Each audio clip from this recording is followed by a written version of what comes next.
teman-teman semua, selamat datang di pembelajaran IPA hari ini. Saya Tisha akan menemani kalian belajar tentang fenomena alam yang sangat menarik, yaitu gempa bumi. Teman-teman, coba kalian pikirkan, pernahkah kalian merasakan bumi berguncang?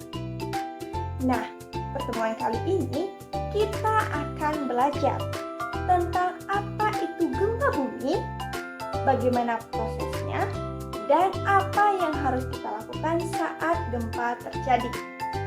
Gempa bumi adalah getaran yang terjadi di permukaan bumi akibat pelepasan energi yang sangat besar dari dalam bumi. Energi ini bisa berasal dari pergerakan lempeng tektonik, letusan gunung berapi, atau runtuhan tanah yang besar. Gempa bumi sering terjadi akibat pergerakan lempeng tektonik. Bumi terdiri dari lapisan yang disebut lempeng. Nah, lempeng ini bergerak dan ketika mereka bertabrakan atau bergeser, energi yang besar dilepaskan dan menyebabkan gempa. Gempa vulkanik terjadi ketika gunung berapi meletus dan melepaskan energi. Nah, letusan ini menyebabkan getaran pada permukaan bumi yang dikenal sebagai gempa bumi vulkanik. Selanjutnya yaitu gempa runtuhan yang terjadi saat bebatuan atau tanah yang besar runtuh ke bawah. Nah, hal ini bisa menimbulkan getaran yang kita rasakan sebagai gempa bumi. Secara umum, ada 3 jenis gempa bumi. Yang pertama, yaitu gempa tektonik yang disebabkan oleh pergeseran lempeng. Yang kedua, yaitu gempa vulkanik, yaitu terjadi akibat letusan gunung berapi. Yang ketiga, yaitu gempa runtuhan terjadi atau disebabkan oleh longsornya tanah. Saat gempa terjadi, energi yang dilepaskan menyebabkan gelombang seismik yang merambat dari titik epicentrum menuju permukaan bumi. Titik di atas epicentrum itulah yang kita sebut dengan epicentrum, tempat gempa yang paling terasa. Saat gempa terjadi, kita harus tetap tenang dan mencari perlindungan. Jangan panik, segera berlindung di bawah meja atau di dekat dinding yang kuat. Hindari tempat yang bisa membahayakan seperti dekat jendela atau benda yang bisa jatuh.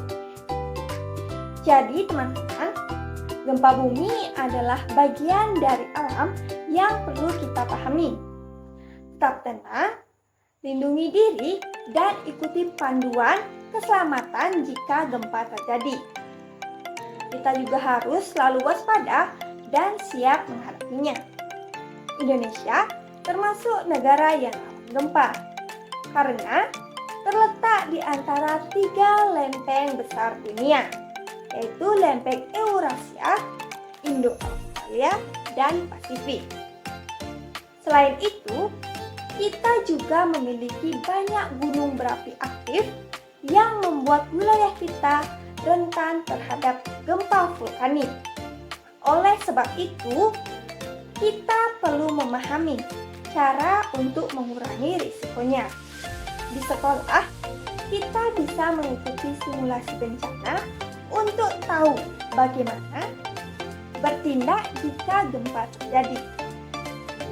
Pastikan juga kalian tahu jalur evakuasi dan mempersiapkan tas darurat yang berisi kebutuhan penting seperti makanan, air, senter, dan obat-obatan.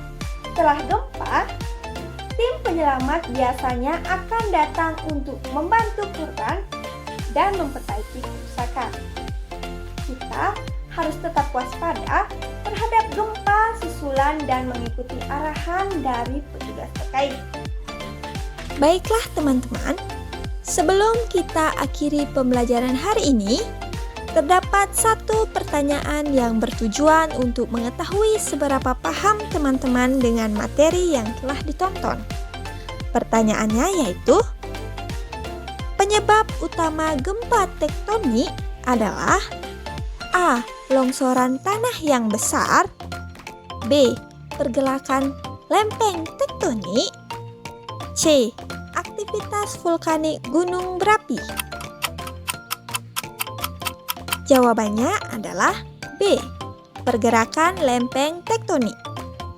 Baiklah teman-teman, kita sudah banyak belajar mengenai gempa bumi, mulai dari penyebab hingga cara mengurangi risikonya. Perlu diingat, memahami fenomena alam seperti gempa bumi adalah langkah pertama untuk melindungi diri dan orang di sekitar kita. Terima kasih atas perhatian teman-teman semuanya. Tetaplah belajar dan berlatih agar kita selalu siap menghadapi gempa bumi. Sampai jumpa di pembelajaran berikutnya.